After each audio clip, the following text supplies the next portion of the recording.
Benjamin Netanyahu faz um discurso histórico na ONU que sofre com boicote de uma série de delegações. Até mesmo Trump tende a parar de apoiar Benjamin Netanyahu caso as suas ameaças de fato se concretizem, e empresas importantes como a Microsoft param de investir em Israel. Vai lembrar que o Mahmoud Abbas agradeceu o reconhecimento do Estado palestino e pede adesão formal aos BRICS. Enquanto isso, nós temos a explicação para essa química que rolou entre o Trump e o Lula. Isso tem a ver exatamente com questões financeiras, entender como, enquanto uma série de provocações da Rússia, segundo a União Europeia, na Dinamarca, na Noruega, na Polônia, nos países bálticos, coloca o mundo prestes a entrar em guerra. Isso segundo palavras da própria Rússia, depois que a União Europeia ameaçou caças do país. Enquanto isso, nós temos notícias importantes também sobre a Polônia, que avisa para os seus cidadãos abandonarem Belarus, porque atividades militares podem começar no país, enquanto a Rússia anuncia um acordo histórico nuclear com o Irã, um acordo de 25 bilhões de dólares que desagradará demais os Estados Unidos.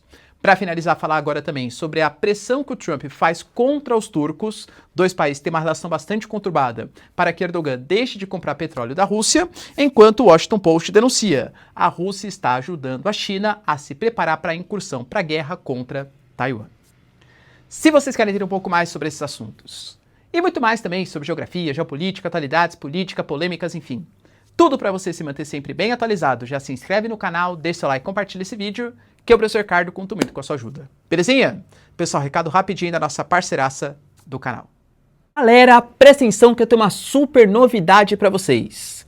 Nesse mês de setembro, corre porque tá acabando, a Insider está no mês do consumidor. Sabe o que isso quer dizer? Que as melhores e mais tecnológicas roupas do Brasil, que praticamente tem todo o meu guarda-roupa aqui, posso falar, galera, com grande propriedade, porque já usava a marca mesmo antes de fechar a parceria, está oferecendo para você descontos exclusivaços. Só de você usar o cupom PROFRICARDO você já tem acesso a 15% de desconto no mínimo.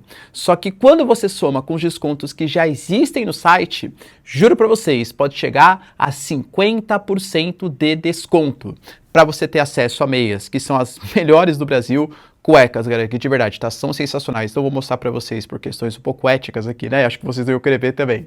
Mas que também, assim, quem é homem, galera, nunca usou cueca da Insider, não sabe o que tá perdendo. As vestimentas, essa aqui que é a Tech T-Shirt, campeão de vendas ali, né, do site, que tem um tecido com conforto térmico, que desamassa só o calor do seu corpo, que é atemporal, galera. Eu particularmente não gosto daquelas marconas gigantescas assim, né? A Insider tem os tecidos mais tecnológicos do país. Se você quiser, por exemplo, a Core T-Shirt, que tem uma gramatura um pouco mais grossa, caso você queira, né, tá com vergonhinha ali da sua barriguinha, algumas marcas tal, ela molda muito bem no corpo. Tem, por exemplo, as camisetas Rayleigh, que também eu adoro, galera, que ficam ali entre uma camiseta polo mais formal e uma camiseta mais do dia a dia. Enfim, o que não falta são opções, cores e tamanhos na Insider, tanto para homens quanto para mulheres. Eu tenho certeza que caso você já use Insider, aproveita essa promoção, galera, que assim você vai conseguir colocar várias peças por um preço muito barato, promoção exclusiva mês do consumidor, e se você ainda não tem, tá perdendo o quê, galera? Tá esperando o quê, né, para consolidar aí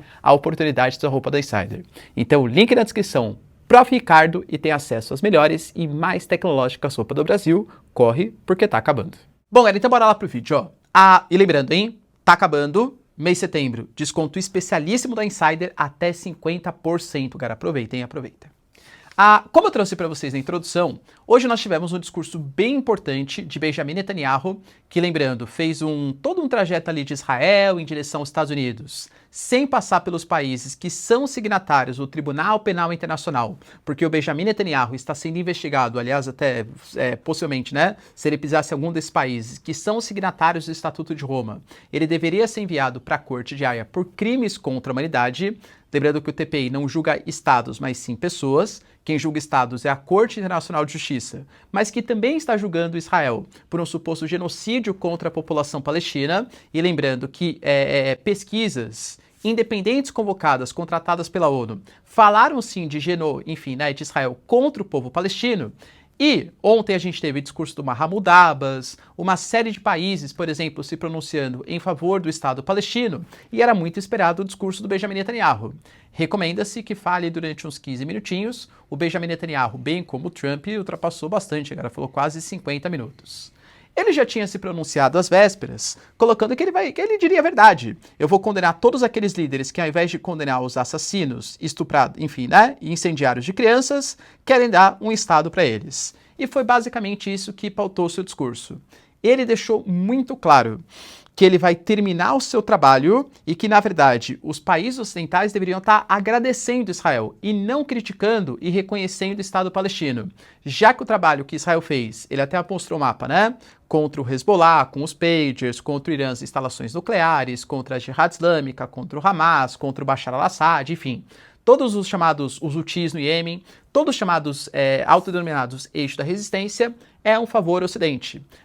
Depois ele mostrou uma fotinha ali, né? Qual país diz morte América? Hamas, Irã, todas as alternativas anteriores, né? Ele é muito simbólico, mostra muitas imagens ali, né? Para falar ali, para evidenciar, para mostrar as suas provas. Depois desse longo discurso, que lembrando, teve protestos do lado de fora da Assembleia da ONU, teve protestos com uma série de comitivas, inclusive a comitiva brasileira, que estava com aquele lenço, né, um dos membros típicos ali dos palestinos, abandonar foi muito simbólico, galera, porque mostra, né, um protesto que os países da comunidade internacional têm contra o Estado de Israel, ou pelo menos contra o governo do Benjamin Netanyahu. O que o Benjamin Netanyahu tentou deixar bem claro que o mundo está fazendo, e não só os países que sempre reconheceram, mas agora até membros do G7, como a França, como o Reino Unido, o Canadá, por exemplo, a Austrália, que não é membro do G7, mas também é um país desenvolvido, esses países eles estão premiando o terrorismo. A interpretação do Mahmoud Abbas, que é o líder da ANP, é completamente diferente.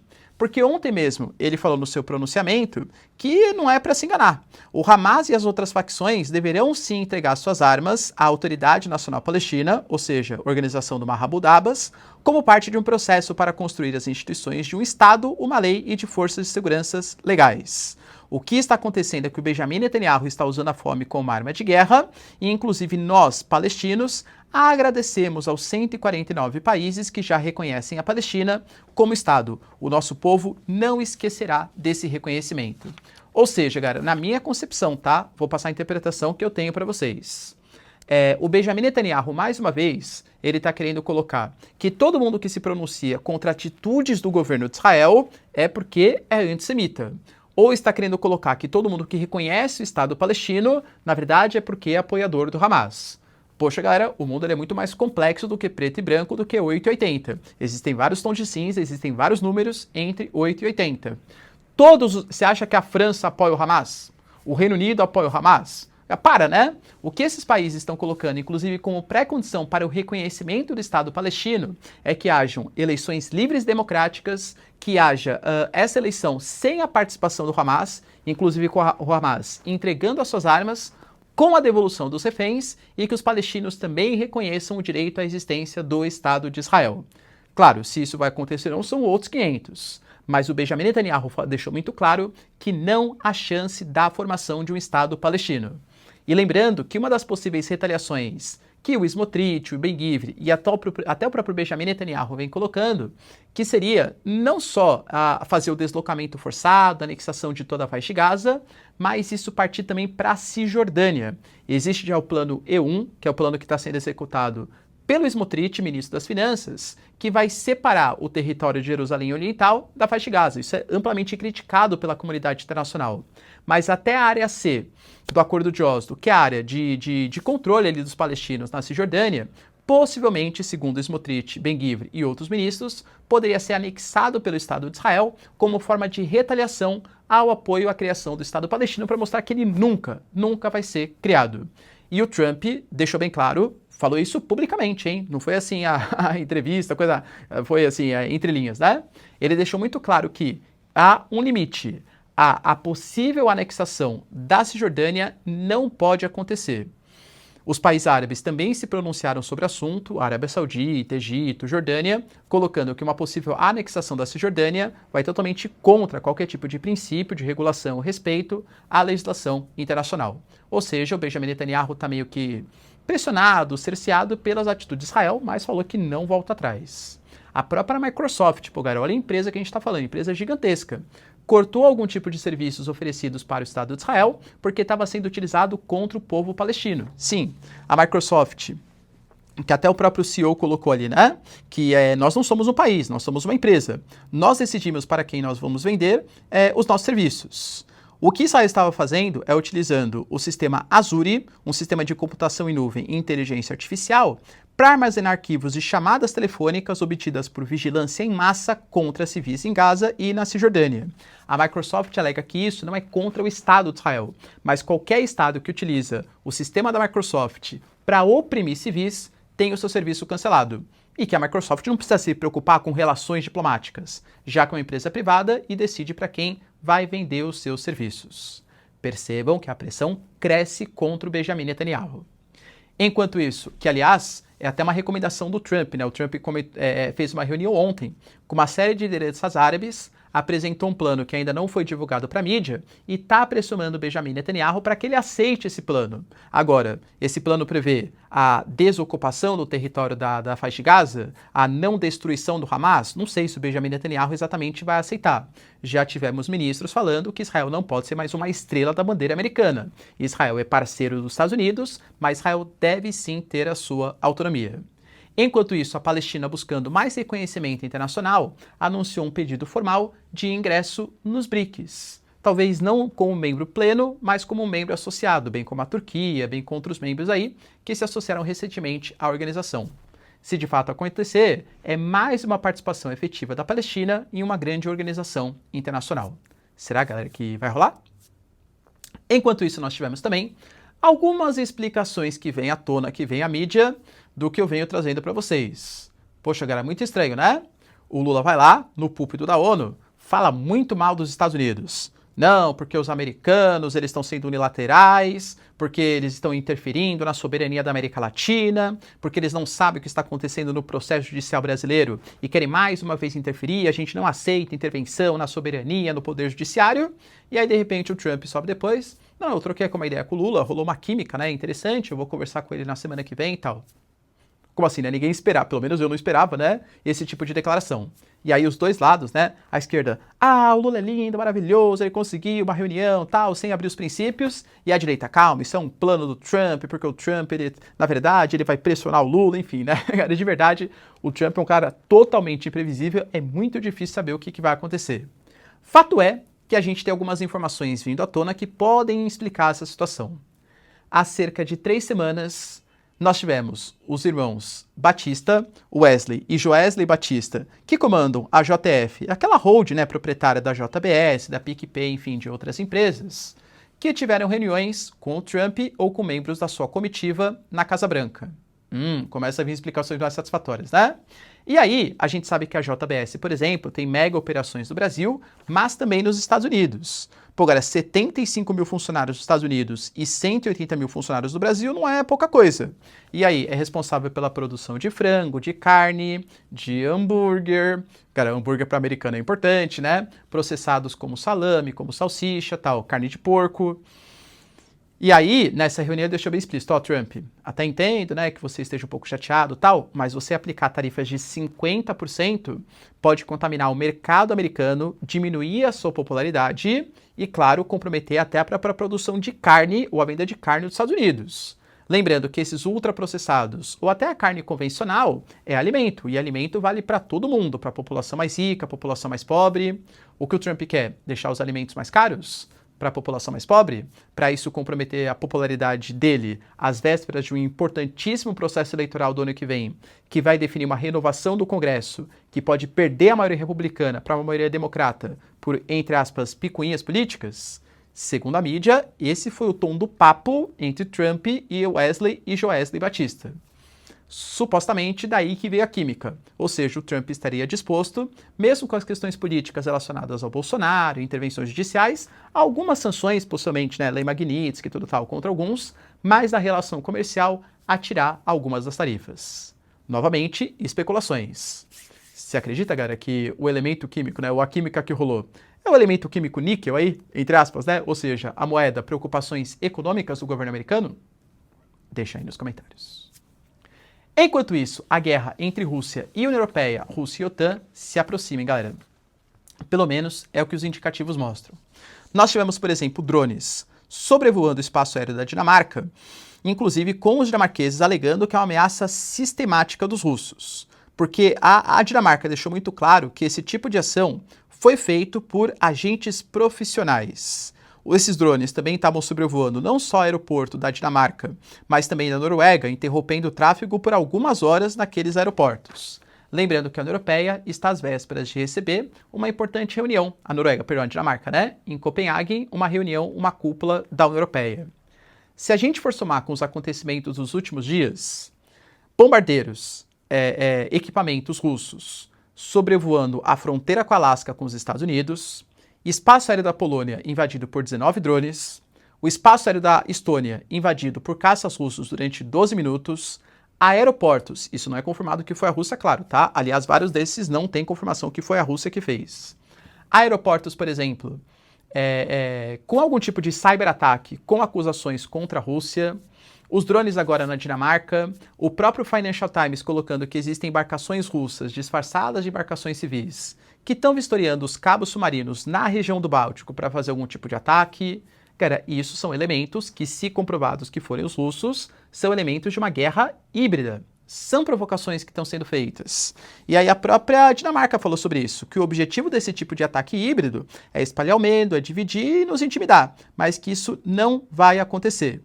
Vai lembrar, galera, que tem um navio russo posicionado próximo da costa da Dinamarca que está lá há dias. O Peskov deixou muito claro que essas acusações são infundadas para promover ou instigar um conflito entre Rússia e OTAN. Vai lembrar que a Dinamarca anunciou, faz poucos dias também, a compra de mísseis de longo alcance, alegando que a Rússia é um inimigo constante e que precisa de equipamentos para defender os seus territórios. Percebe como a tensão vai aumentando? E aí, quando foi confrontado um representante russo em uma entrevista, foi perguntado, olha, a gente percebe que a União Europeia, Kaja Kallas, o Mark Rutte, que é o líder da OTAN, eles estão se pronunciando no sentido que se eles perceberem algum tipo de jato russo, ou invadindo o espaço aéreo da OTAN, ou a própria Polônia colocando, né, que pode colaborar com os ucranianos para derrubar equipamentos russos ainda em espaço aéreo da Ucrânia, ou seja, fora do espaço aéreo da OTAN, o que a Rússia pensa sobre isso? E o representante russo ele foi direto. Isso é uma declaração de guerra. Se algum caça russo, se algum equipamento russo for derrubado, isso significa uma declaração de guerra por parte dos países ocidentais, por parte da OTAN. Se de fato a Rússia, se for a Rússia mesmo, né? Eu sempre coloco o se, porque, de fato, galera, aparentemente são os russos que estão fazendo todas essas táticas. Claro que a Rússia não tem nada a ver com isso, pode ser uma bandeira falsa, ou seja, são equipamentos ucranianos, equipamentos da OTAN, que estão sobrevoando ali, ó, para culpar os russos e mobilizar algum tipo de ataque, enfim. Mas a Rússia, se de fato for, por que será que ela está provocando tanto assim a OTAN? É a nível de teste mesmo? Eu, particularmente, já falei para vocês que não acho uma atitude muito inteligente, porque quanto mais provocações, mais argumentos, mais justificativas, para que os países europeus aumentem os seus gastos militares, para a Dinamarca comprar mísseis de longo alcance, para a Finlândia reforçar as posições, para a Operação Sentinela Oriental acontecer na Polônia, para a Turquia, por exemplo, mandar equipamentos para os países bálticos. É isso que a Rússia quer? Enfim, fato é que a tensão está aumentando bastante. E não só entre a Rússia e a OTAN, mas também com a Polônia. A Polônia, por exemplo, emitiu um comunicado pedindo para que os seus cidadãos abandonem imediatamente Belarus. Lembrando que Polônia e Belarus estavam com as fronteiras fechadas por conta dos exercícios Zapad 2025, mas até por uma pressão da China, porque fronteira fechada significa que a China não consegue escoar os seus produtos para a União Europeia, a fronteira foi aberta. Ontem, o Alexander Lukashenko, grande aliado do Putin, anunciou que mísseis Oreshnik foram instalados no seu território. Lembrando que eles podem ou não estar carregados com elementos nucleares. Depois dessa declaração, a Polônia pediu para que os cidadãos abandonem Belarus, alegando que existem atividades militares estranhas, movimentações diferentes. Será que significa algum tipo de ataque? Deixa aí nos comentários. Além disso, nós tivemos também um importante acordo que foi assinado entre Rússia e Irã, Pezeshkian e os russos. O Pezeshkian anunciou um acordo de 25 bilhões de dólares. Esses 25 bilhões de dólares estão focados na construção do que eles mesmos chamaram, tá? A construção de uma série de reatores nucleares. Reatores nucleares para que a gente consiga retomar o programa nuclear iraniano. Se tem uma coisa que vários países ocidentais falaram, inclusive os Estados Unidos, é que o Irã não pode ter armas nucleares. O Trump até falou, não, eu tentei oferecer para o líder, para Ali Khamenei, a possibilidade de um acordo, mas teria que abrir mão das armas nucleares. A China e a Rússia concordam com o Irã e falam que o programa nuclear iraniano é somente para fins pacíficos. Israel e os Estados Unidos falaram que se o Irã voltar a enriquecer urânio acima do permitido, novos ataques como a Guerra dos 12 Dias podem acontecer. E agora, galera, com a Rússia investindo, construindo reatores possivelmente em parceria com os russos, acordo de 25 bilhões de dólares estimados. Os ataques eles vão continuar? Israel vai se atrever a atacar alguma instalação nuclear russa no território iraniano? E os Estados Unidos? Ou seja, se tem só pouco é bobagem, isso pode aumentar ainda mais as tensões regionais. E se o acordo nuclear entre Rússia e Estados Unidos, aliás, Rússia e Irã, foi assinado, outro acordo nuclear entre Turquia e Estados Unidos também foi assinado, o que não exatamente dá a entender o que aconteceu. Como assim, né? As relações entre Estados Unidos e Turquia são relações bastante complicadas. Com a Turquia alegando que os Estados Unidos forneceram asilo para lideranças do PKK, grupo que até abriu mão da luta armada esse ano, né, com Recep Erdogan, mas que sempre foi a favor da formação do Kurdistão. A Turquia, por exemplo, comprou sistemas de defesa S-400 dos russos, e isso foi muito mal visto pelos Estados Unidos, que passou a boicotar a venda de equipamentos, a venda de caças, por exemplo. Turquia e Estados Unidos é aquela relação complicada, né? A Turquia ela meio que joga dos dois lados, é membro da OTAN, mas tem relação com a Rússia. Enfim, a Turquia é um player importante da geopolítica e que não tem a confiança plena, acho que nem do Putin, nem do Trump.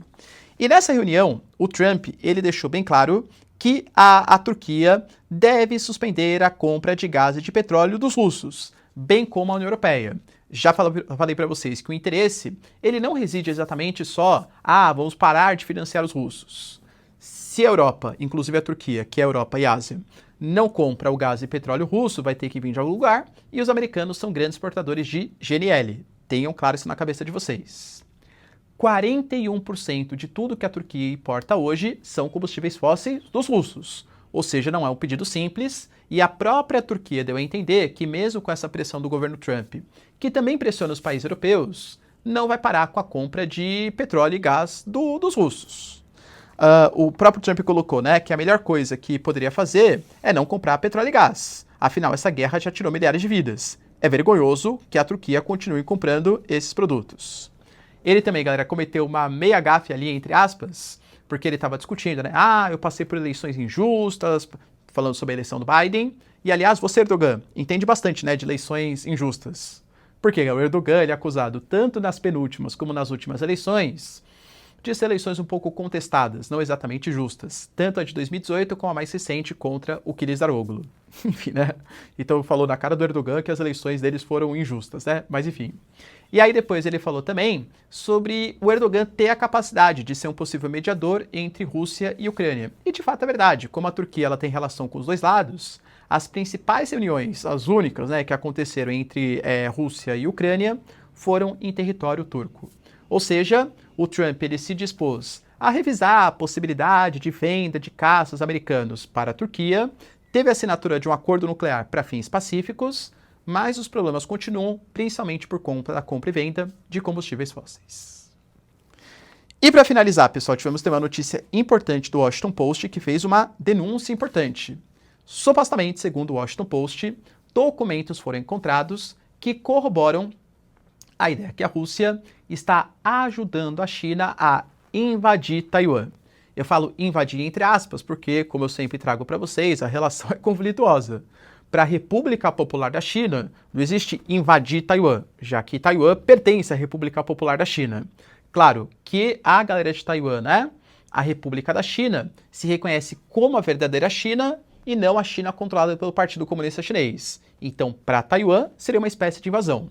Vai lembrar que os americanos têm aquela polêmica, eles seguem uma ambiguidade estratégica, porque na prática os Estados Unidos reconhecem uma única China, que é a República Popular da China, ou seja, a China do Xi Jinping, do Partido Comunista. Mas ao mesmo tempo tem relações diplomáticas, faz visitas diplomáticas, vende armas, equipamentos, faz comércio, taxa, por exemplo, os chineses, a República Popular da China, mas não taxa Taiwan. Então na prática é como se fossem dois estados diferentes, mas teoricamente os americanos reconhecem uma única China.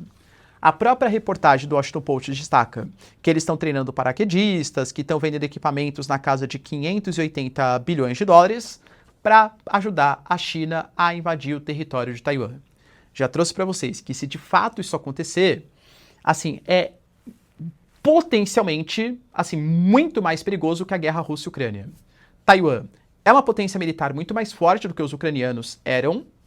Taiwan tem o que a gente chama de escudo de silício que o protege, o interesse dos países ocidentais, já que Taiwan é responsável por grande parte da produção de chips e semicondutores, e Taiwan tem um acordo de defesa com os americanos, uma obrigatoriedade de defesa, coisa que a Ucrânia não tem, não era membro da OTAN. Ou seja, se você teme uma possibilidade de guerra mundial por conta da guerra entre Rússia e Ucrânia, Taiwan, olha, a possibilidade pode ser bem maior. Beleza, pessoal? Deu para entender os principais acontecimentos? Se vocês curtiram o vídeo então, ó, já deixa seu like, se inscreve no canal. Tamo junto, beijos, abraços e tchau, tchau.